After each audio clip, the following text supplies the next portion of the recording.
Urusi imefanya shambulizi kubwa la kombora huko nchini Ukraine asubuhi ya leo ya Aprili 13, wakati raia wakiadhimisha kama Jumapili ya Matawi nchini humo Ukraine, ambapo shambulio la kombora la Urusi limesababisha watu takriban 21 kuweza kuuawa huko mkoani Sami nchini Ukraine asubuhi ya leo Jumapili. Meya wa Sami anayefahamika kama Artemi Kobizar ameweza kuripoti hivyo kuhusu taarifa hii, ambako huduma ya dharura kutoka nchini Ukraine iliweza kuripoti ya kuwa kuna watu takribani 21 waliothibitishwa kuuawa na wengine takribani 20 kujeruhiwa kutokana na shambulizi hilo.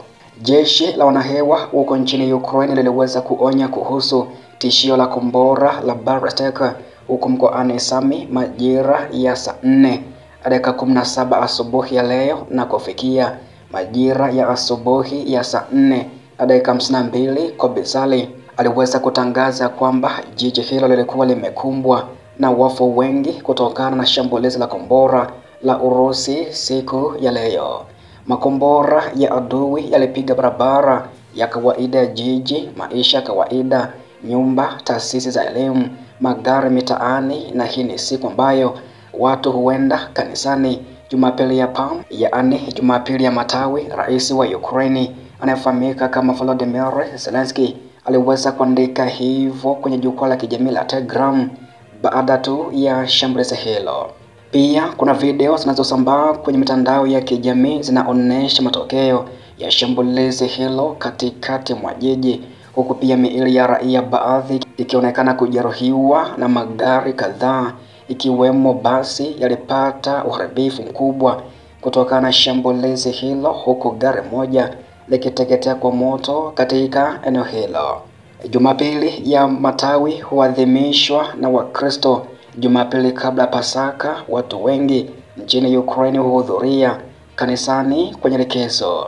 Shambulizi hilo limejili huku Washington, yaani Marekani, bado pia ikijaribu kufanya upatanishi katika kumalizika kwa vita hivyo baina mwa Moscow na Kiev ambavyo vimeanza tangu Februari ya mwaka 2022. Kabla ya taarifa ya shambulizi asubuhi ya leo, jioni pia ya jana, vikosi vya Urusi viliweza kufanya shambulizi la bomu la kuteleza katika makazi ya binafsi huko Kupiansk mkoani Kharkiv na kujeruhi raia 4, na kuna wengine bado inasemekana wako chini ya vifusi.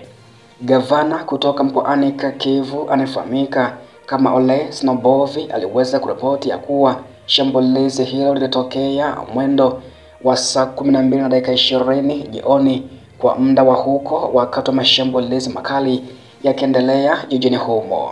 Raia waliojeruhiwa ni pamoja na mwanamke mwenye umri wa miaka 25, mwanamume mwenye umri wa miaka 26 na wanawake wawili wenye umri wa miaka 52 na 73. Ole Snobovi aliweza kubainisha hivyo.